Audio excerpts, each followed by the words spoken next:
හොඳයි. අද අපි කතා කරන්න යන්නේ ඇත්තටම හරිම සංකීර්ණ ඒ වගේම ගොඩක් දෙනා කතා කරන මාතෘකාවක් ගැන. ඒ තමයි සමාජ මාධ්‍ය නියාමනය. මේක හරියට දෙබිඩි කඩුවක් වගේ. මොකද එක පැත්තකින් අපිට ආරක්ෂාව ඕන, හැබැයි අනික් පැත්තෙන් අපේ නිදහසට බාධාවක් වෙන්න පුළුවන්. ඉතින් මෙන්න මේකයි අපි විසඳ ගන්න ඕනේ ලොකුම ප්‍රශ්නය. අන්තර්ජාලය හැමෝටම පාවිච්චි කරන්න පුළුවන් ආරක්ෂිත තැනක් කරන ගමන් අපේ අදහස් නිදහසේ කියන්න තියෙන අයිතියට හානියක් නොවි ඒ දේ කරන්නේ කොහොමද?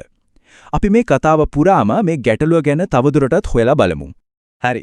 එහෙනම් අපි මේ කතාවේ තව ටිකක් ගැඹුරට යමු. මේ ගැන හරියටම තේරුම් ගන්න නම් අපි මුලින්ම දැනගන්න ඕන සමාජ මාධ්‍ය නියාමනය කිව්වම ඒකෙන් ඇත්තටම අදහස් වෙන්නේ මොකක්ද කියලා.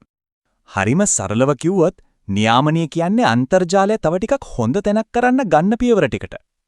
මෙතනදී ප්‍රධානම අරමුණ තමයි බුරු ප්‍රචාර, මිනිස්සු අතරේ වෛරය පතරවන කතා, ඒ වගේම මේක ටික අපරාධ ක්‍රියාකාරකම් අඩු කරලා හැමෝටම බයක් නැතුව ඉන්න පුළුවන් ඔන්ලයින් අවකාශයක් හදන එක. එහෙනම් අපි මුලින්ම මේ කාසියේ එක පැත්තක් පෙරලලා බලමු. ඒ කියන්නේ මේ නියාමනය කියන එකෙන් ලැබෙන්න පුළුවන් හොඳ ප්‍රතිඵල මොනවද?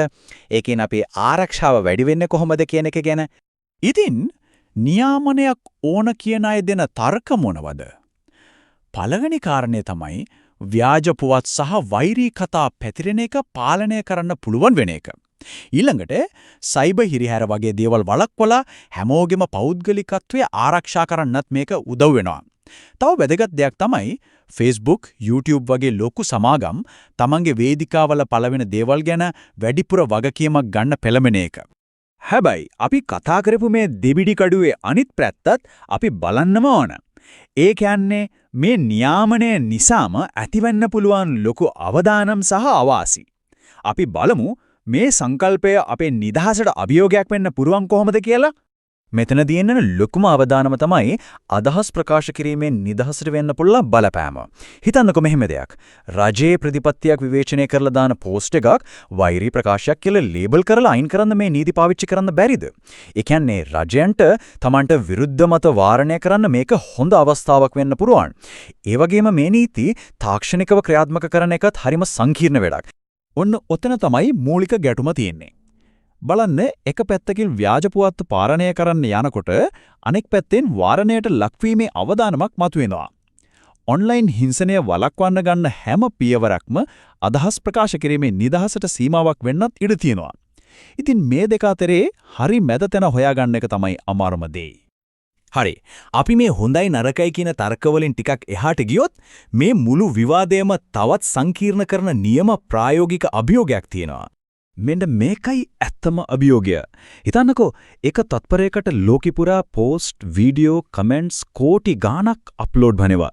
ඉතින් මේ හැමදේම සාධාරණව, කාර්යක්ෂමව නිරීක්ෂණය කරලා නියාමනය කරන එක තාක්ෂණිකව කොච්චර අමාරු වැඩක්ද? මේක තමයි ප්‍රතිපත්ති හදන අය මුහුණ දෙන ලොකුම ප්‍රායෝගික ගැටලුව. ඉතින් අවසාන වශයෙන් අපි ආයෙමත් මුලින්ම අහපු ප්‍රශ්නෙටම එනවා.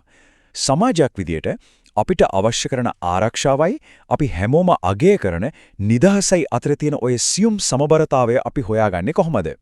මේ ප්‍රශ්නෙට දෙන උත්තරය තමයි අපේ ඩිජිටල් අනාගතය තීරණය කරන්නේ.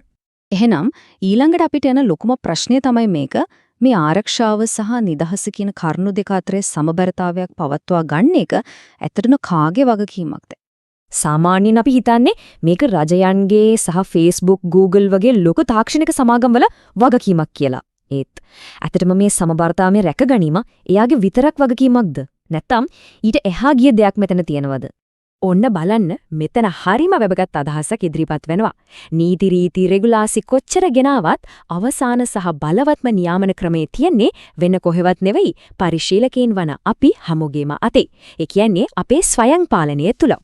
අපි ෂෙයා කරන දේ, කමෙන්ට් කරන දේ, ලයික් කරන දේ මේ හැම දෙයක් ගැනම අපි වගකීමෙන් හිතනවා නම් ඒක තමයි බලවත්ම පාලනය. සමහර විට නියම විසඳුම තියෙන්නේ නීති පොත්වල නෙවෙයි. අපි හැමෝගෙම ස්වයං විනය තුල වෙන්න පුරුවන්. ඉතින් මීළඟ වතාවේ යමක් ඔන්ලයින් පළ කරන්න කලින් ඒකන දෙපාරක් හිතලා බලන එක හරිම වටිනව නේද?